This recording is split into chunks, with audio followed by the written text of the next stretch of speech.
So, hello and assalamu alaikum everyone. I'm Hamzah, FreelancingWala, and I'm back with another foreigner interview. So, as you guys know, we always come with a very wonderful guest. We have a very special guest with us. His name is Mr. Adam Holbrook, a nationally recognized leadership trainer and a keynote speaker and an executive coach. So, let's get to know more about him and let's chit chat with him a little so that we can get to know more and more about him. So, hello, and how are you doing? How has been your day, Mr. Adams? My day has been Mr. Adams. amazing. I am grateful to be on your show. I love what you're doing. I love everything that your school is about, and I'm excited to be here. That's really awesome to know. Thank you so much for your interest and enthusiasm. So, first of all, Mr. Adams, can you tell us, like, what was your life before you entered the leadership space? I have sold two companies before this. So I have founded, developed, and sold two companies. The last one I sold was in 2020 for seven figures. And the reason that I started the leadership training, speaking, coaching business is during my first business, I was suicidal. My mental health was struggling. One of the reasons why was I was a really good salesperson. In my first business, I had an office cleaning business and I could sell it. I could sell my services to anyone. But the problem was I was a really bad leader. I couldn't lead myself and I couldn't lead teams, which was causing me to spiral out of control and work 90 to 110 hours every single week for years. And I was suicidal. It was Christmas Eve 2005. I am drunk. I wrote my suicide note. I'm going to drive my car off a cliff. I had visualized it 1,000 times. And that night, it was late. My dad calls me up and he told me he loved me. And it was like the first time that he had told me he loved me in a long time. We were actually fighting at the time. And I don't actually, can't really, I picture that moment a thousand times. And the only thing I can actually visualize at that moment is I believe that God reached out to me through my dad that night. And he told me he loved me. And from that point on, the next morning, I cry myself to sleep that night. Next morning, I post my business for sale. And 4 months later, I sell my first business for $220,000 American money. And I was like, first time I had some money in my hand in my entire life, but I was like still that really bad leader. I couldn't lead myself and I couldn't lead other people. I started asking myself, well, why do some people go so far in life? Why do some people have like hundreds or thousands of employees and other people they cap off and they can barely lead themselves? And I realized it all came down to leadership, how we lead ourselves and how we lead other people. So I started going to conferences and started reading books on leadership. And I started my second business in that time period. And I grew that business into 3 different states in the US. And after owning that for 10 years, a Fortune 500 company came up to me and said, we want to buy you. And I said, my business isn't for sale. But they kept coming back, and eventually I sold it. And the only reason I sold it was I want to be able to help other people that may be struggling with the same things that I do. That's my story. Wow, that's really inspiring that you went from that point to a point where you want to help people and you want to not just grow yourself, you want to take other people with you on the journey to grow. So thank you so much for your very well contextualized answer. I really appreciate it. So what do you think, what is the importance of business ethics in today's world? Well, I don't think that we have a great leadership teaching us what leadership ethics is. Regardless of what I believe in their beliefs, in non-beliefs, business ethics is everything.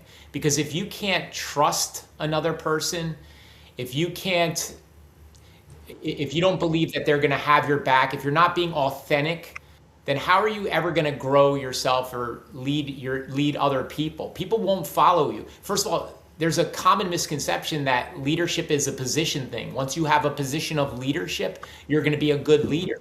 But that's like the lowest level of leadership. And in order to become a good leader, it's all about connecting to others about their life, what's going on in their life, and empowering them and making them better. Because if you make them better, you go further, and they'll go further with you. So business ethics is everything. And that's actually my first book that I wrote, was called Character Evolution. It's my personal development book on character and ethics. So how we grow ourselves. And because I lied, I judged, I didn't have empathy for other people that didn't see the world as same as me. I was constantly frustrated. I never forgave anyone.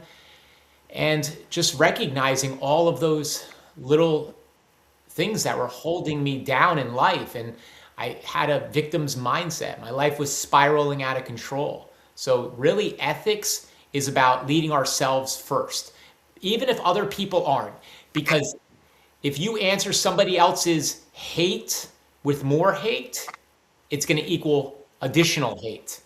But in order to Yep. lead, influence, connect with others, it's all about leading ourselves first and connecting with them on common ground where you can have a civil discussion about your differences. That's great.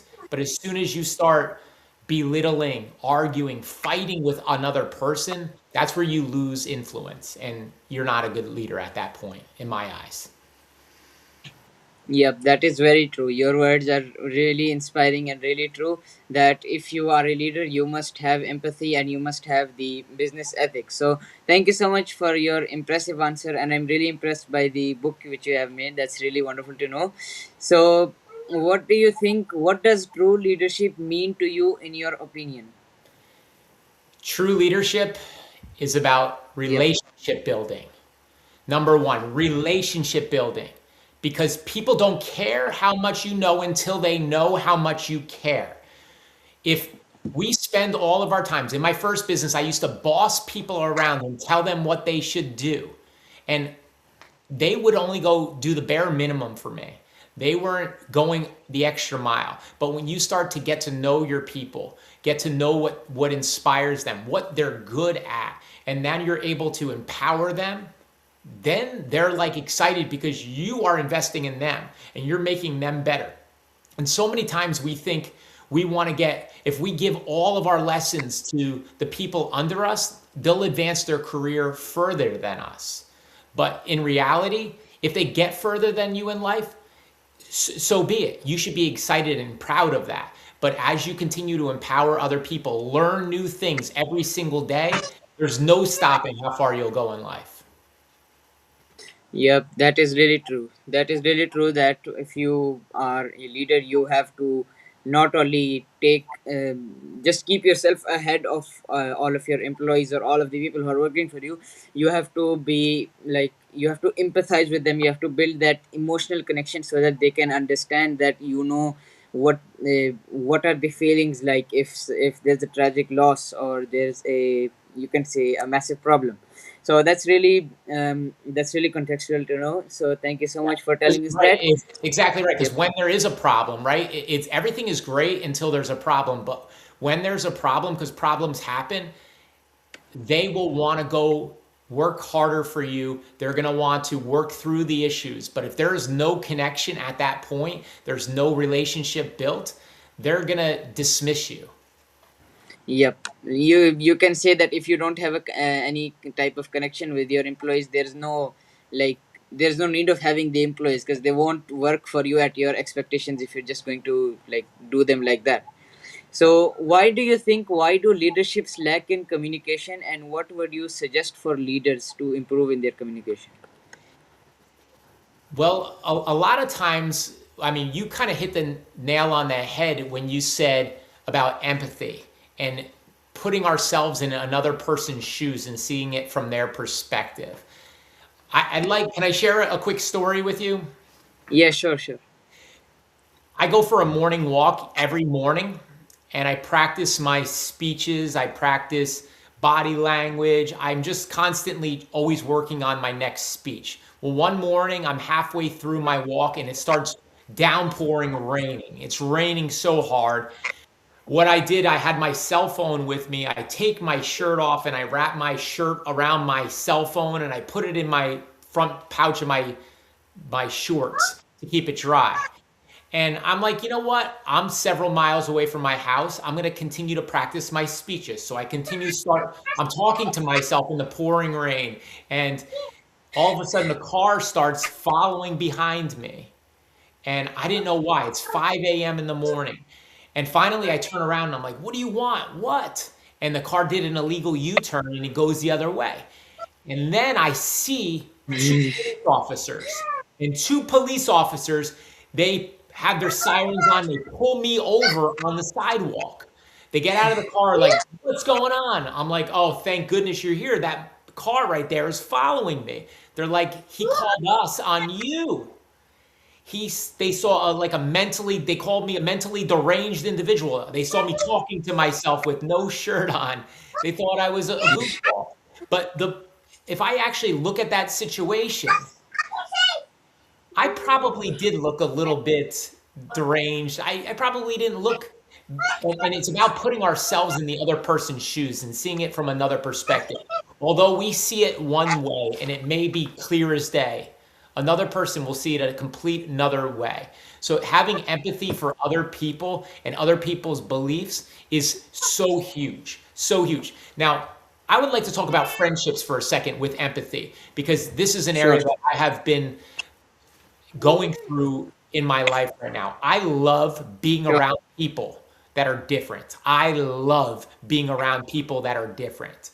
But as soon as the relationship starts and turns into hating on my beliefs and my values, that's when, you got to say to them, hey, look, I don't want to talk about this. But if they continue to put that in your face, that's when we need to have a boundary. Because I love being around people that are different than us, but we need to have respectful conversations with one another. And we're only True. going to do that by learning, because we're all raised differently. If I talk to you, you live in Pakistan. I mean, you have been through so many different aspects of life that I'll never experience. And I would love to know about those.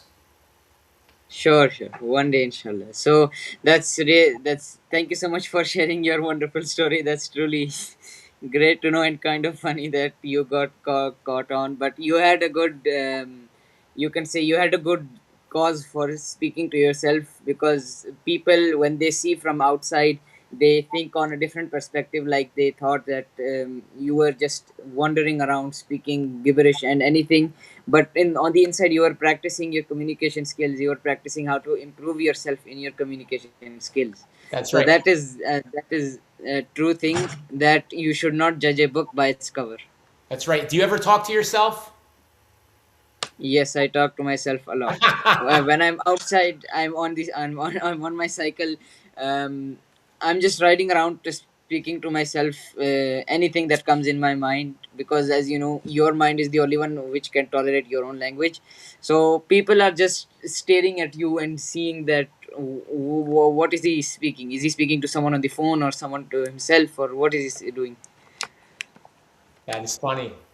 So we're in the Yes, same that is truly same funny. shoes. We both like to Yes. talk to ourselves. Yes, we both do like to talk to ourselves. So, what do you think that why what what are your tips to a leader who is struggling to like empathize or work with someone who is being difficult for him? Yeah, I mean, this is a loaded question. If you are in a work environment and you are around people that are difficult, and sometimes, I mean, it's a case by case study, right? If you're around people that are difficult, I mean, number one, we talked about connection immediately, right? Yep. You get into a new position, and if you get into a new position of leadership, you need to be spending your time immediately on building relationships with those people, whatever that looks like for you, finding out what they like to do, and really taking a path in it. If they like soccer, get to know soccer, get to know the different interests that they're interested in. Think about your best teachers. right? Think about my best teachers when I was a student. They were the ones that knew and cared about my values and my beliefs that I was doing in my life. And they were inspired by that, and they were asking me questions. So if you're in a position of leadership, spend that time on connection and building the relationships. As the problems come up, it's going to be much easier to navigate those problems. But I want to give you some strategies for those difficult moments that sometimes we want to react to. Please, please, We're all please. human. We're all human, right? So there's Yes. the number one strategy. Let me just give you the best one right away. The best Yep. strategy for managing difficult people is delay your emotions. I know you want to react to them, you want to rip them apart. But as soon as you react to them, your character is determined, because your character isn't determined by who you are on a good day. Because we all can pretend to be somebody on a good day. Our character is determined by who we are when life is against us. That's what defines us.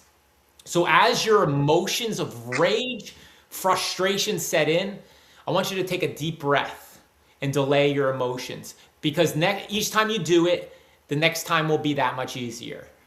I want to share a story of how I learned this lesson. When I Sure, was sure.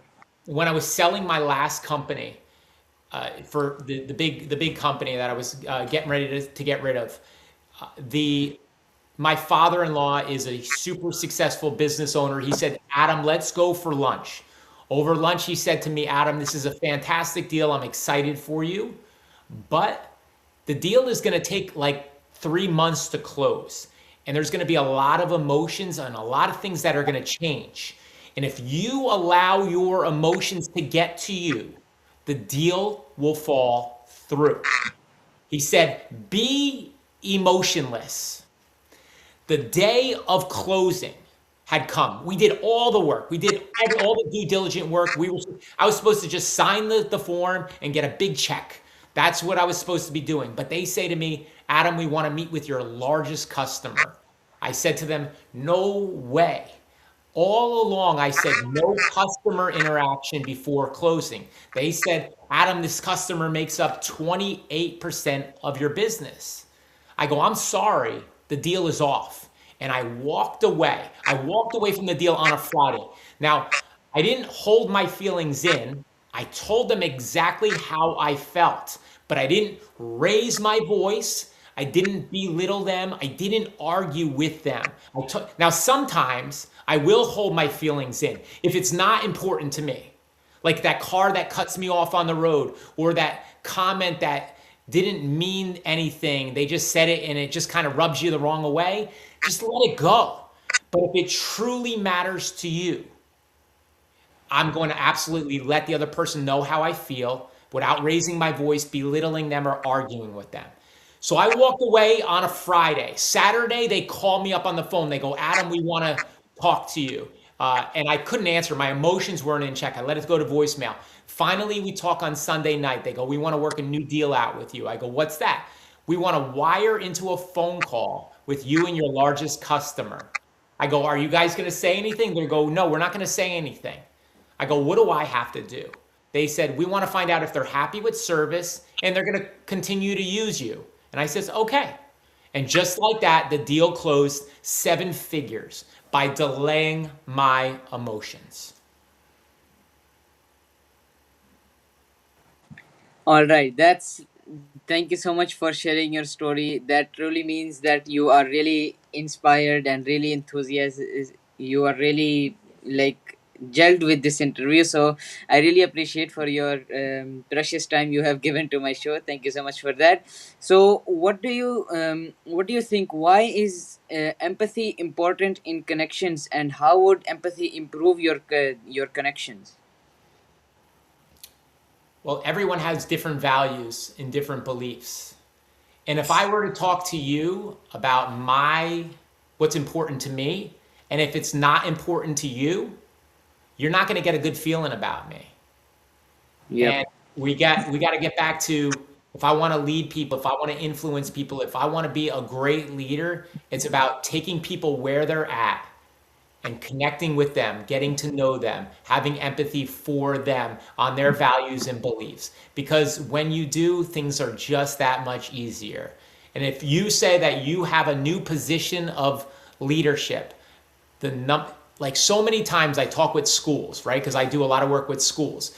And the number one mistake that I'm seeing time and time again is these principals of the schools, the leaders of the school, have all these great ideas that they want to implement, but they don't know their staff. They need to be spending their time building relationships, being empathetic for beliefs that are not even theirs. It doesn't mean that you have to change your values or beliefs. It doesn't.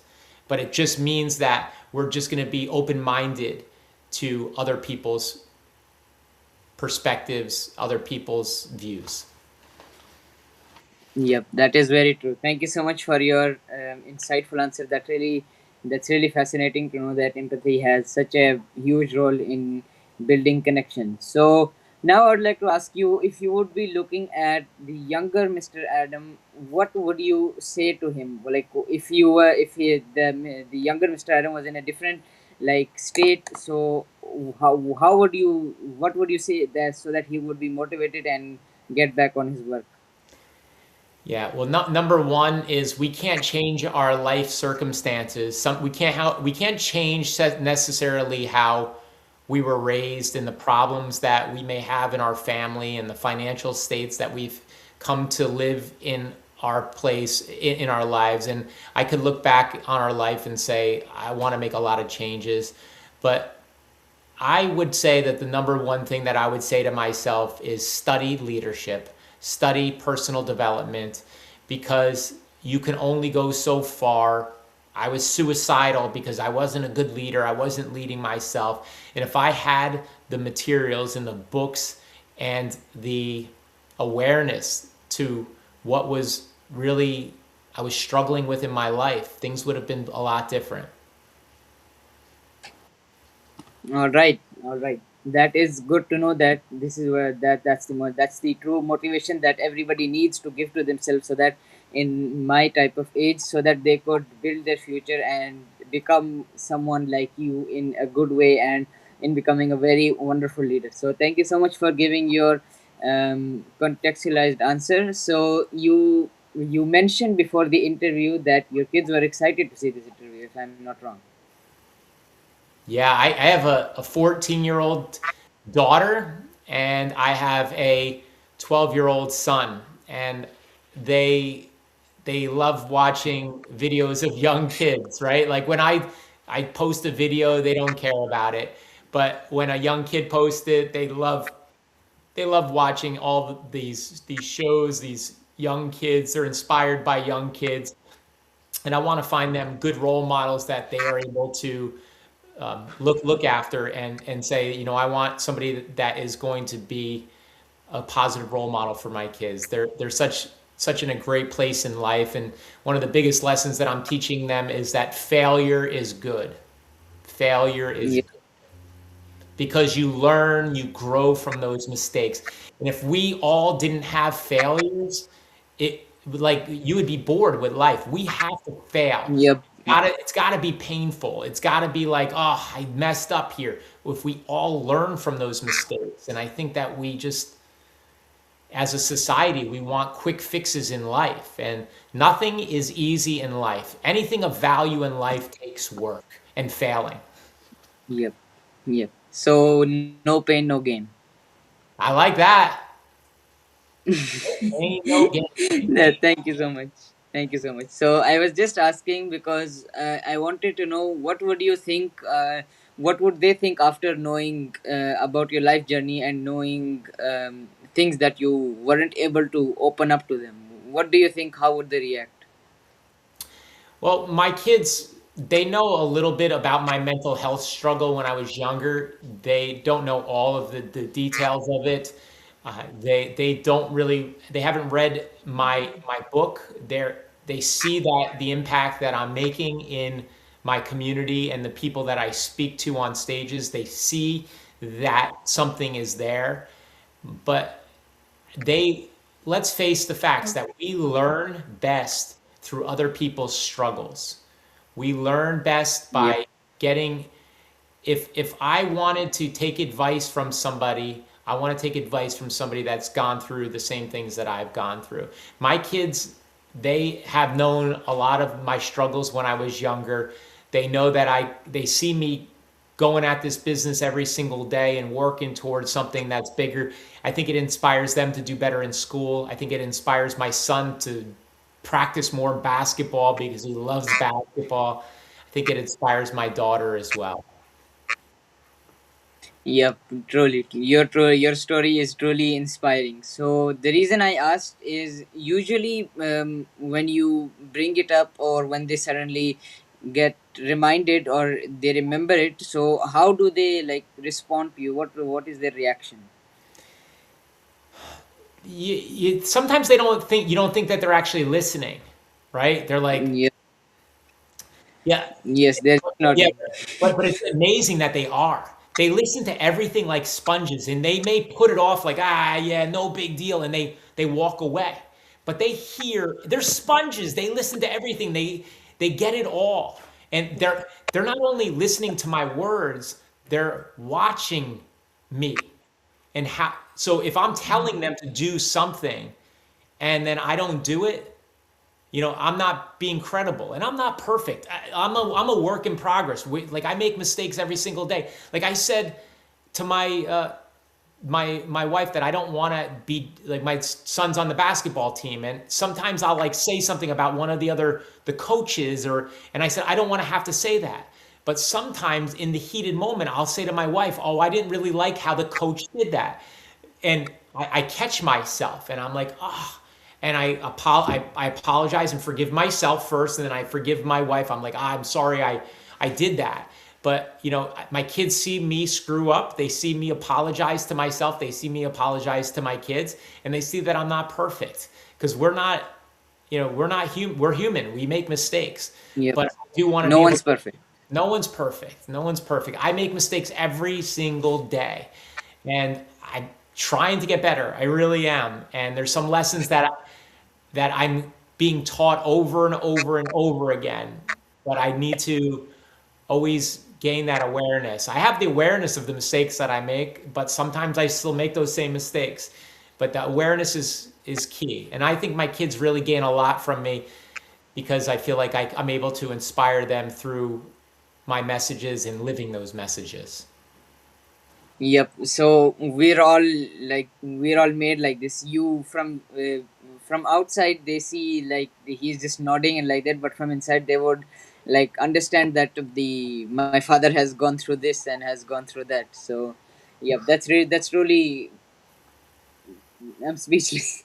Yeah, no, I That's get. truly wonderful to know. Right, Yep. right. I love teaching them through those stories, the failures. By the way, I love telling stories, and my kids. Who doesn't like to listen to a story? Yeah, But you who got, doesn't? right. You have to tell a good story, and it's also important. Like, what's the point of the story? And so people like, they listen to stories. My kids like listening to me because I can tell a good story. Yep, that's how we all are. So thank you so much for giving your wonderful time. I really appreciated the very precious time of yours that you had given to come on my show, and I really appreciate your kids for the enthusiasm they had for the show which I was about to take your interview for. I really thank them.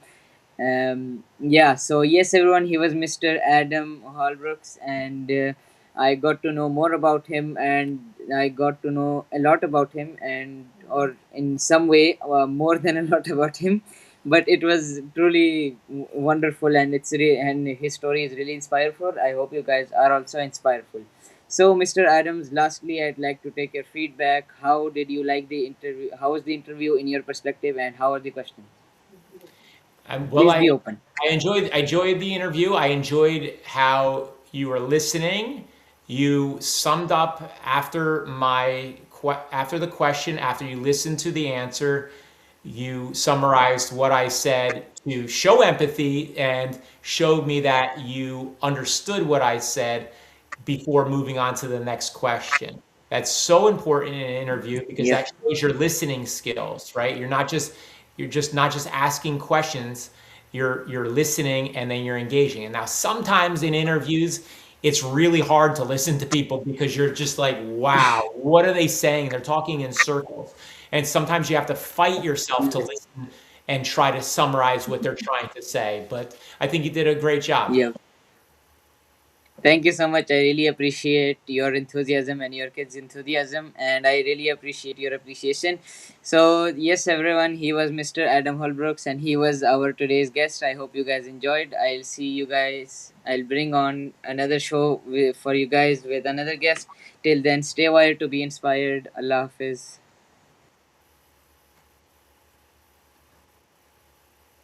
Goodbye, Mr. Adam.